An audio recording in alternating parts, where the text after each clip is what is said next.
তোমালৈ অশ্ৰু অঞ্জলিৰে। কবিতাৰ শিৰোনাম তুমি নাই তুমি নাই। অগণন জনতাক মুগাৰ জিজিৰে বান্ধিলা তুমি। অসমবাসীয়ে অশ্ৰু বোৱালে ভেদি সেই বিশাল সাগৰ। জিজিৰে বান্ধিলা তুমি। সূৰ্যৰ মহাকিৰণ তুমি উদীয়মান এক জাগৰণৰ ৰেঙনি। মুক্তকণ্ঠী সত্তা তুমি জিজিৰেই বান্ধিলা তুমি। প্ৰকৃতিৰ প্ৰবাহ নিৰ্মল কৰি জীয়াই আছিল সঁচা।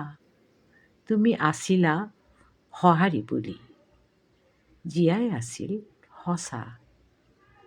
মায়াবিনী আকাশৰ তৰাৰ মাজত নীৰৱ নিদ্ৰাত জোন বেলি শেতা পৰি উচপিছে পুৱা গধূলি। জিজিৰে বান্ধিলা তুমি।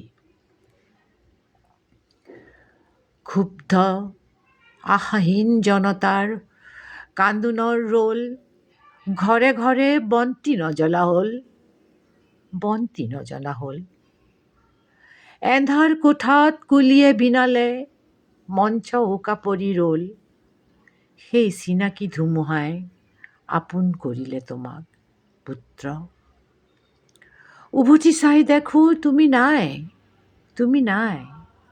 এৰি গ'লা মাথো প্ৰিয় সুভাষ, এৰি গ'লা পৃথিৱীৰ কোণে কোণে হেঙুলীয়া আকাশৰ সেই সন্ধিয়াৰ বিচিত্ৰ ৰেখাই লৈ গ'ল থপিয়াই দিগন্তৰ বহু দূৰলৈ। সেই কণ্ঠ, সেই সুভাষ, সেই দৰদী আত্মা আৰু নাই। জিজিৰে বান্ধিলা তুমি। হিয়া ঢপলিয়াই সাম্য হেৰুৱাই অশ্ৰু ধিয়াই স্তব্ধ অনুৰাগীৰ আজি মাথো এটাই কান্দোনৰ ৰোল। লাগে justice for Zubeen, justice for Zubeen.